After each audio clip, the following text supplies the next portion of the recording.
sí, gracias por estar acá para esta presentación en el local de Jusbaires. Está hermoso este año el local, hermoso, con estas gradas. Me faltan las banderas ahí atrás, banderas de la diversidad. Hoy presentamos una de las publicaciones que hicieron ustedes acá en el stand. Pueden ver la colección de género de Jusbaires. Todos los años presentamos un libro, este año no va a ser la excepción. El día jueves a las 4 de la tarde presentamos el último libro de este año. El salón es Alfonsina Storni, el salón Alfonsina Storni, así que ahí van a ser bienvenidos y bienvenidas y bienvenides. Y otra de las publicaciones que estamos haciendo ya hace varios años es esta, que hoy vamos a mostrar, que se llaman Fichas de Género. Fichas de Género está pensado como un material útil para los efectores y efectoras de justicia.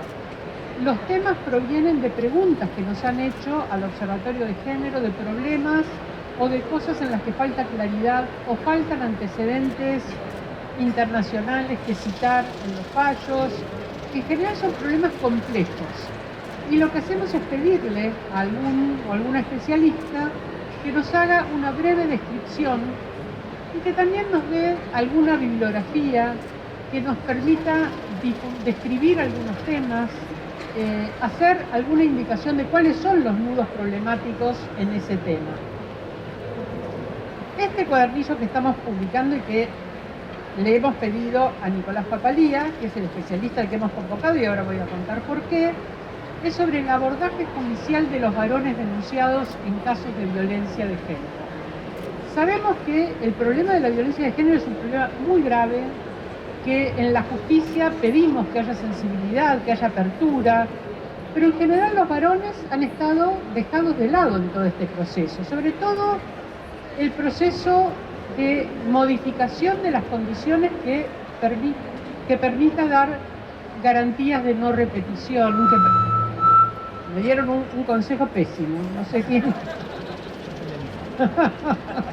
¿No se oye así? Sí.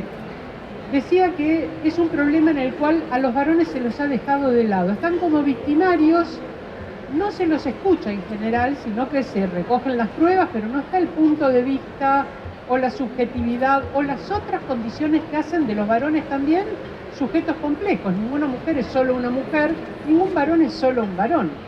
Entonces, pensar de qué manera más sensible la justicia va a atender este problema relacional, que es la relación desigual de género, de qué manera esa relación desigual de género va a dar lugar a una atención en particular sobre qué tenemos que hacer con los varones en las situaciones de violencia. Este es el sencillo problema que le transmitimos a Nicolás Papalía y que arriesgadamente aceptó tratar. En realidad, Nicolás viene trabajando hace muchos años estos temas. Su tesis de doctorado tiene que ver con la atención de violencia. Su preocupación laboral desde el inicio tiene que ver con este tema. Y además, Nicolás pensó que la justicia era insuficiente para este abordaje de la violencia, que había que considerar otras cuestiones, en particular que hay que considerar la subjetividad y no solamente las cuestiones objetivas. Y entonces, como es una persona muy sistemática, decidió hacer la carrera de psicología para comprender, entre otras cosas, ese problema desde la perspectiva de la subjetividad, porque tampoco la psicología ha dado una buena respuesta en este tema. Ahora le vamos a preguntar, porque nos va a dar él sus respuestas, pero quería comentar que en la estructura de esta ficha de género está en primer lugar cuál es nuestra intención, que es la que hemos mencionado en relación con las fichas, que son materiales breves, sencillos, llenos de herramientas y que están dirigidos a todos los efectores y efectoras de justicia, no solamente a jueces y juezas, y que la idea es que puedan estar allí como un material a consultar para resolver un problema en concreto cuando ese problema es complejo. Suele tener algún vocabulario, algunos conceptos introductorios que en este caso le hemos pedido a Nicolás el concepto de género, el de sistema patriarcal, el de violencia de género, y el de desigualdad de género, conceptos que están totalmente vinculados uno con otro y que le van a servir a él esta claridad de conceptos para pensar de qué manera prestar atención a cuáles son las masculinidades que llegan en los casos en que hay denuncias y en los casos en que esas denuncias han sido viables, que ya sabemos que en el medio queda de todo. Pero entonces, parte de mi pregunta, Nicolás, tiene que ver con cuáles son esas complejidades que pueden cambiar el punto de vista para no pensar en los varones exclusivamente como agresores, exclusivamente como un victimario. Bueno, muy buenas tardes a todos, a todas. En primer lugar, Diana, quiero agradecerte a vos y a todo el equipo del Observatorio por la invitación a participar en la construcción colectiva de esta ficha, porque si bien bueno, me delegaron un poco la tarea, lo cierto es que en definitiva fue un trabajo colectivo. Así que también quiero agradecer especialmente a Celeste, a Bárbara y a Malú, que fueron mis coequippers en la producción de este material. Es una muy buena pregunta y me parece que lo que nos permite esa pregunta es adentrarnos en el porqué y la relevancia de profundizar en el trabajo con los varones. Vamos a decir, por qué es necesario cuando trabajamos en relación con la violencia de género pensar en cómo abordar, cómo trabajar con los varones, ¿no? Y en ese sentido me parece que, vos lo mencionaste, tenemos que tomar como punto de partida la perspectiva o la dimensión relacional de la violencia, ¿no? Que deviene también de entender el concepto de género como un concepto relacional. ¿Qué significa eso? Que las normas, las reglas, los valores que definen o de alguna manera orientan, podríamos decir, cómo ser y comportarnos en torno a la cuestión de género, es decir, cómo ser y comportarse varones, cómo ser y comportarse mujeres, se define precisamente en esa interacción, ¿sí? Es decir, en las reglas que definen lo masculino, en definitiva también contribuyen a definir las reglas que dan lugar a lo masculino. Y ese concepto del género debe traducirse en el análisis de la violencia. ¿Qué significa esto? Que la violencia no puede entenderse como un fenómeno unidimensional, es decir, como el ejercicio de violencia de parte de unos sujetos en relación con otros, sino más bien como un fenómeno que se da en la complejidad de esa interacción social, en donde el género es uno de los principales condicionantes de poder, pero no el único, sino que también están atravesados por otros como la raza, la condición socioeconómica, la edad, ¿no? y otras categorías, otros condicionantes. Entonces, eso nos permite tener una mirada compleja en relación con la violencia. Es decir, entender que cuando nosotros nos encontramos frente a una situación concreta de violencia, es decir, frente a una denuncia, un expediente concreto, en realidad tenemos que analizarlo con una mirada que tenga en cuenta diferentes dimensiones. Y ahí entro un poco con la cuestión del aporte del campo de la psicología, ¿no? Porque uno tiene que analizar la dimensión individual, es decir, la dimensión que hace referencia a las características personales de sus sujetos, podríamos decir a su historia personal, ¿no? A las características vinculadas al ámbito psicopatológico, también a la dimensión familiar, es decir, la interacción de ese sujeto con su grupo de pares, con su grupo de referencia, la historia, ¿no? de ese grupo familiar, si la violencia fue o no una herramienta que estuvo presente en ese grupo familiar y en consecuencia una herramienta aprendida por parte de esos sujetos, y por supuesto también dimensiones sociales y estructurales, es decir, del contexto social en el que esas personas están insertas, involucradas, ¿no? Entonces, esa mirada nos permite identificar las diferentes realidades, ¿sí? Porque es esto que vos decías, no todos los varones que ejercen violencia lo hacen de la misma forma, lo hacen específicamente orientados por las mismas razones, sino que más bien, bueno, esa mirada compleja nos permite ir identificando las particularidades. Por supuesto que hay una estructura, ¿sí? política, cuando hacemos referencia al patriarcado, que configura, ¿no? a los modelos de masculinidad o más bien las pautas hegemónicas asociadas a los modelos de masculinidad que habilitan el ejercicio de violencia. ¿Sí? Este es como una especie como de paraguas que nosotros tenemos que tener en cuenta.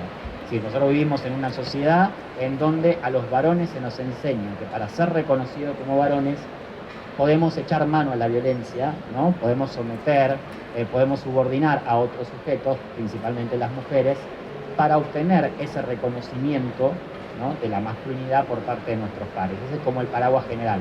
Ahora, eso, reitero, no nos permite explicar todo lo que acontece en esos contextos particulares, o en todo caso no nos permite, a la hora de pensar las respuestas, de pensar las intervenciones, bueno, pensarlo con complejidad, o la complejidad necesaria para poder encontrar respuestas efectivas. Entonces, eso me parece, claramente es el enfoque con el que está planteada la ficha, pero además me parece que lo que hace es complejizar y darle una riqueza que lamentablemente en cuanto a la intervención del Poder Judicial en estos casos todavía la estamos construyendo.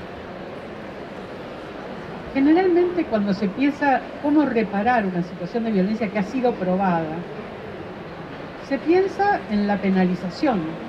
Hay un aspecto punitivo que no siempre es reparador.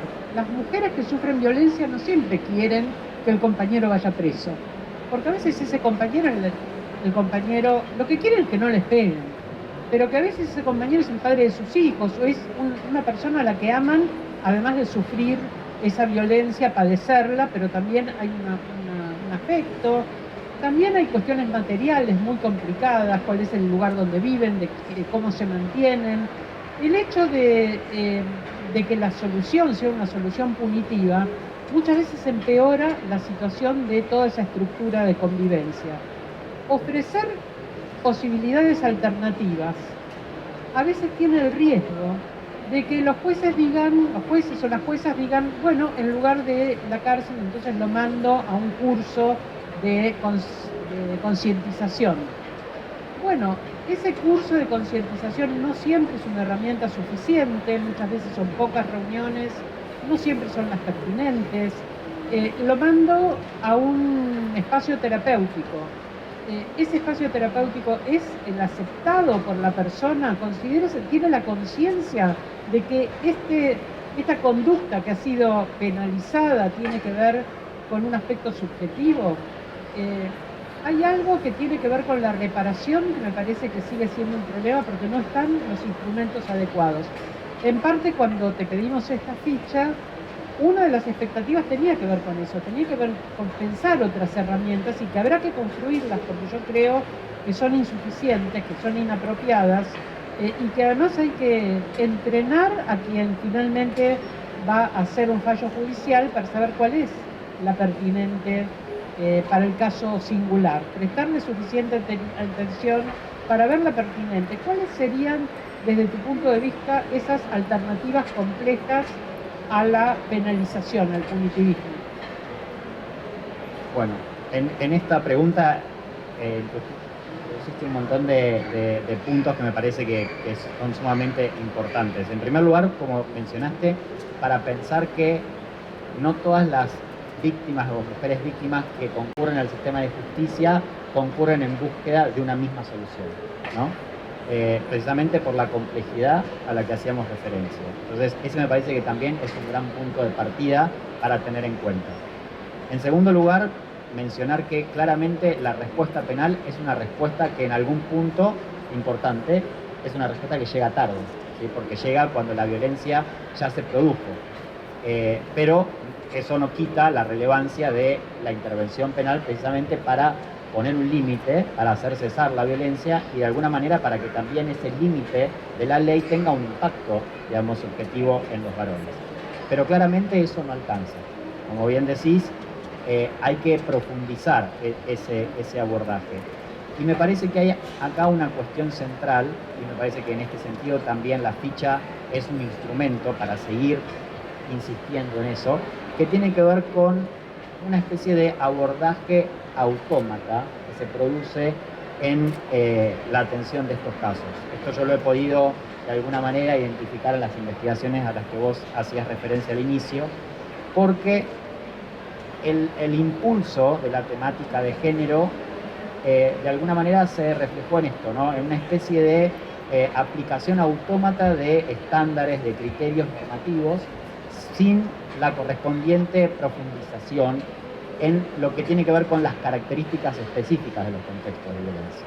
Yo en mi primera investigación, a través del análisis de sentencias, planteaba un esquema que es básicamente, hay una víctima mujer, hay un agresor varón, entonces definimos eso como violencia de género y aplicamos las medidas de protección de la 26485 y si corresponde, o a criterio de los magistrados y magistradas, una sanción penal. Pero no mucho más. De hecho, los varones, como bien vos también decías, aparecen escasamente mencionados en esos análisis.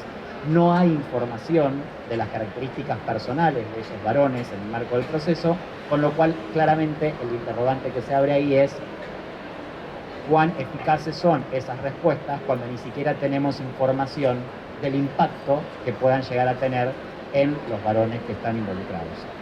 Así que en ese sentido, en la guía, en la ficha, nos animamos a por lo menos plantear algunos lineamientos que nos parece que tienen que ser profundizados en ese abordaje. Voy a mencionar solo algunos.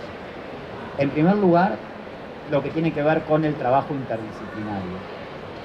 En el ámbito del Poder Judicial de la ciudad se han desarrollado equipos interdisciplinarios que trabajan muy bien en relación con las mujeres víctimas o las personas víctimas, porque no solo se circunscribe a las mujeres, pero eso no se ha trasladado al abordaje de los varones. De hecho, como decía, hay muy poca información.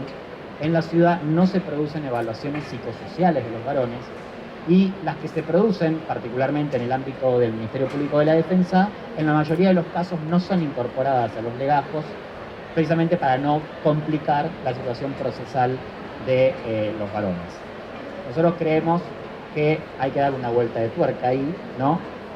Hay que incorporar, sin generar una vulneración del derecho de defensa, esa información precisamente para que a la hora de adoptar decisiones, como por ejemplo derivar a un dispositivo de trabajo, el que se elija, el que se escoja, efectivamente sea aquel que se adapte mejor a las características del contexto.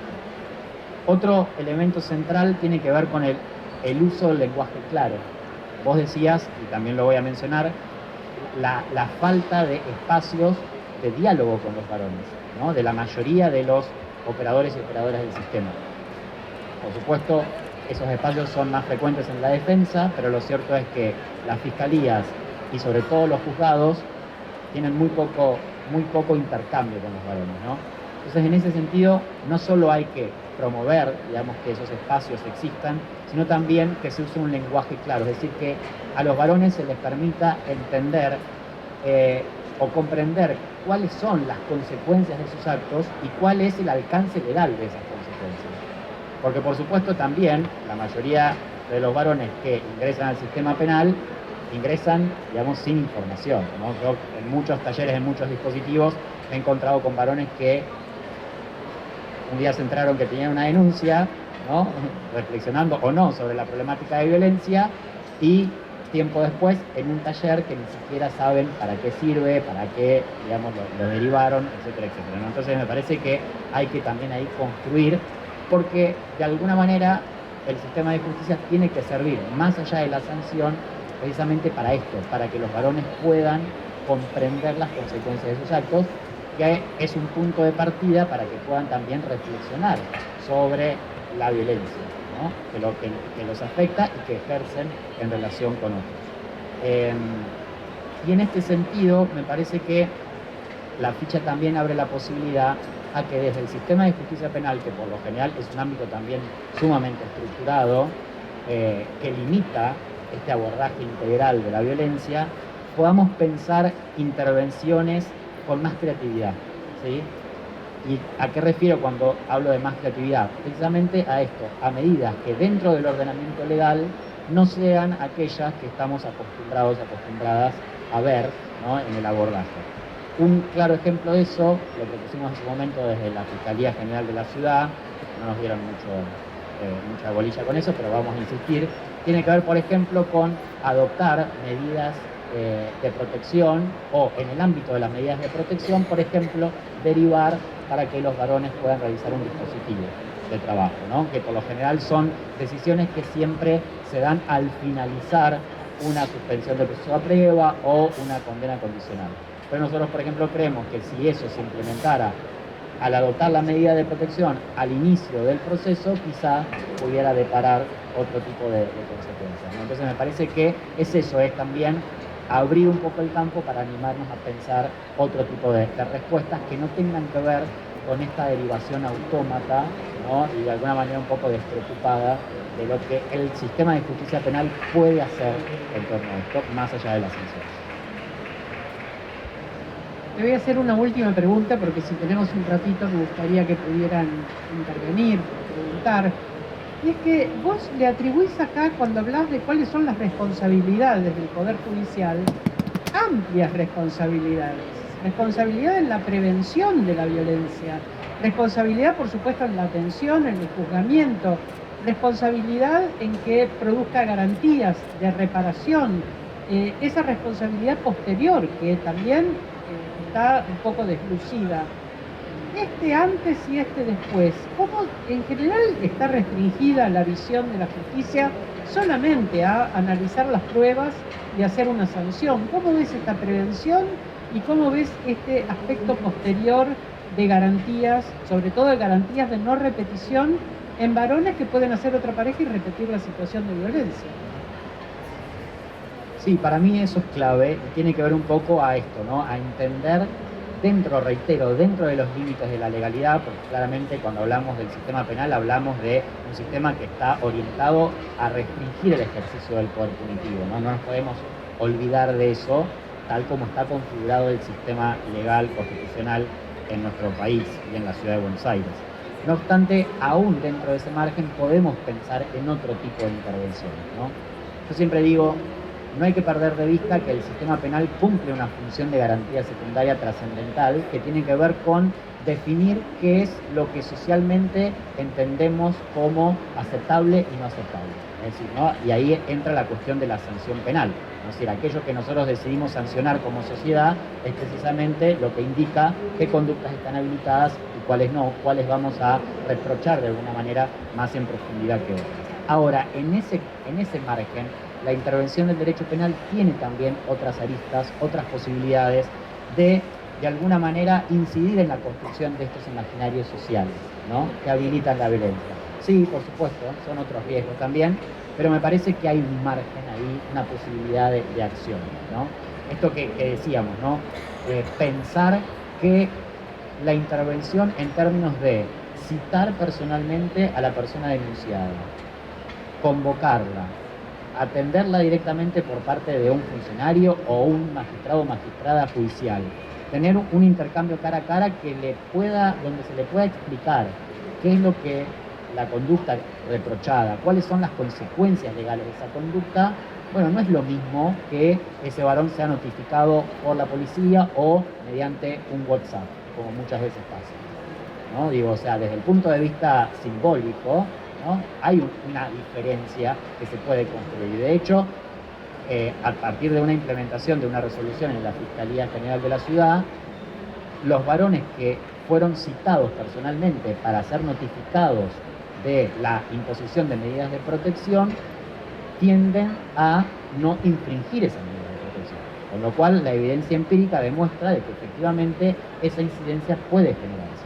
Y ahí estamos pensando, dentro de los márgenes del derecho penal, una intervención diferente, ¿no? A la que habitualmente se lleva a cabo. Entonces, en ese sentido, y digo, otra vez lo mismo con las medidas de protección. La ley 26485 prevé una enumeración no taxativa de las medidas de protección. Entonces, también, por una cuestión de la práctica judicial, siempre solemos caer en las mismas, ¿no? La prohibición de contacto, exclusión del hogar, bueno, etcétera, etcétera. Digo, pero ¿por qué no pensar otro tipo de respuestas que también puedan tener, ¿no? una incidencia diferente? En la justicia civil se ha generado quizás un margen un poco más amplio de interpretación, por ejemplo, con medidas que tienen que ver con no permitir el ingreso de los varones a establecimientos deportivos o prohibir la salida del país, o sea, cosas que efectivamente resientan, ¿no? La realidad, la vida de ese varón. Bueno, eso tranquilamente se puede también implementar desde el sistema de justicia penal. Cierro con esto. ¿Hemos avanzado? Sí, hemos avanzado, porque en la justicia de la Ciudad de Buenos Aires hace 5 años atrás las fiscalías y los juzgados penales ni siquiera se consideraban capaces de adoptar medidas de protección. Hemos generado una transformación en cuanto a eso y efectivamente hoy se gestionan e incluso se gestionan de manera mucho más rápida que en la justicia civil. Bueno, nosotros insistimos, somos un poco más ambiciosos y creemos que todavía esa práctica puede ser aún más profundizada. Hay mucho más en la ficha y yo creo que vamos a poder regalarles la ficha a todas las personas que vinieron, así que van a poder leerla, van a poder verla y van a poder analizar muchos más detalles. Pero me gustaría dejar, si ustedes tienen alguna pregunta y quieren, aprovechando lo que tenemos acá, Nico, si quieren hacer alguna pregunta en particular o algún comentario.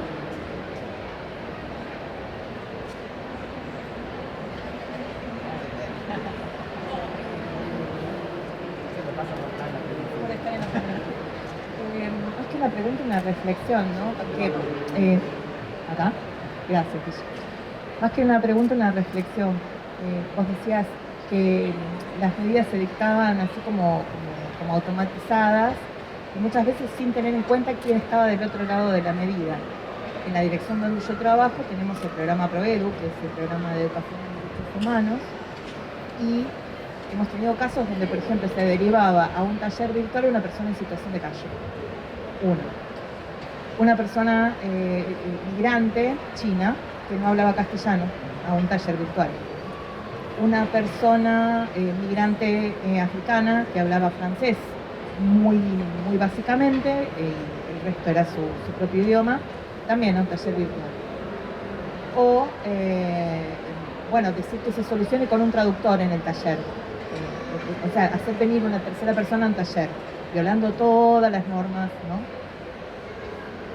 Y también recuerdo que cuando empecé con esto, estaba la típica regla de que el acusado brinde trato amable y educado a la persona a la que había agredido, ¿no? Entonces, sí, fuimos evolucionando, pero todavía nos falta un montón porque seguimos con el corte y pegue de las medidas sin analizar los casos. ¿Cómo se puede cambiar eso? ¿Hay alguna forma de cambiar eso? Bueno, eso tiene que ver con la práctica, ¿no? La práctica social que caracteriza el abordaje judicial en eso. Yo creo que sí se puede cambiar en tanto y en cuanto insistamos con este tipo de planteos en torno a cómo entender un poco la problemática, ¿no? Me parece que el punto de partida tiene que ver con eso, ¿no? Es decir, cómo entendemos la problemática, cómo nos consideramos capaces de poder, desde el sistema de justicia penal, intervenir. Por eso me parece que esta cuestión es central. Por supuesto que es un trabajo arduo, que no se va a generar de un día para el otro, pero que me parece que tiene que ir desde ahí, desde ese nivel de profundidad, para poder generar esas transformaciones. A ver, este abordaje autómata, como yo menciono, yo creo que no es pura y exclusivamente de los casos de violencia de género, sino que tiene que ver, digamos, con una práctica institucional. No obstante, bueno, hay que insistir, hay que darle esta mirada a la problemática para que efectivamente cuando pensemos en esas respuestas, bueno, tengamos en cuenta que no hay un par de respuestas correctas, sino que más bien los casos tienen que analizarse de manera más artesanal, ¿sí? Con perspectiva feminista, diríamos, en tanto y en cuanto requiere de eso, ¿no? Del análisis de las características particulares de cada caso. Reitero, no es una transformación sencilla, pero es por donde tenemos que insistir.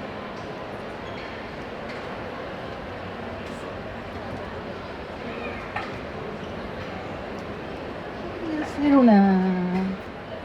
una pregunta en relación a cómo, digamos, cómo se puede establecer, si es que se debe establecer una diferencia entre lo que sería una violencia de género ejercida o violencia institucional, digamos, lo que usualmente se denomina violencia institucional, y violencia de género. Digo, cuando se aborda el problema y es difuso el límite, no está claro, digamos, uno puede suponer que es violencia institucional y bueno, lo que sufre la persona es violencia de género, porque no, por ahí no ve, digamos, cuando la agresión es anónima, cómo en esos casos, cómo se procede, digamos, cómo procede la víctima en esas situaciones. qué posibilidades tiene de intervenir.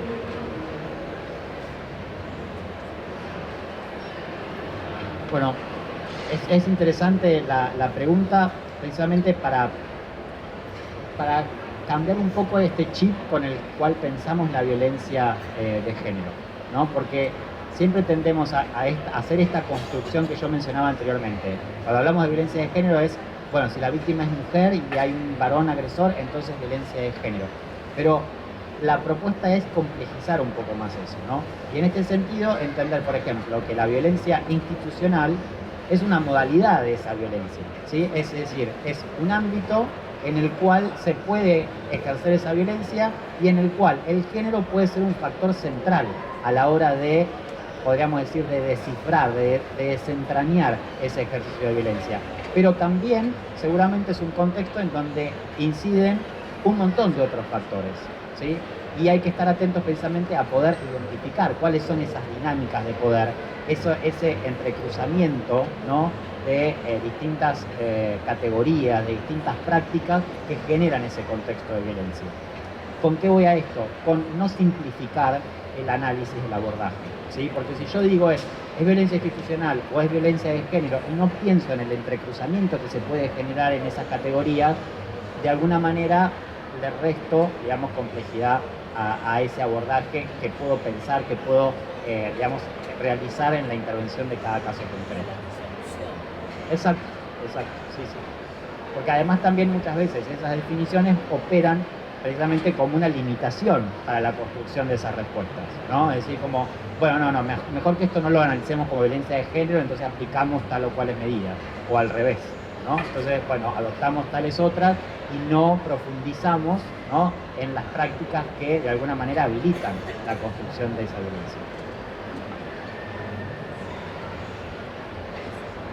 ¿Alguna otra pregunta o comentario?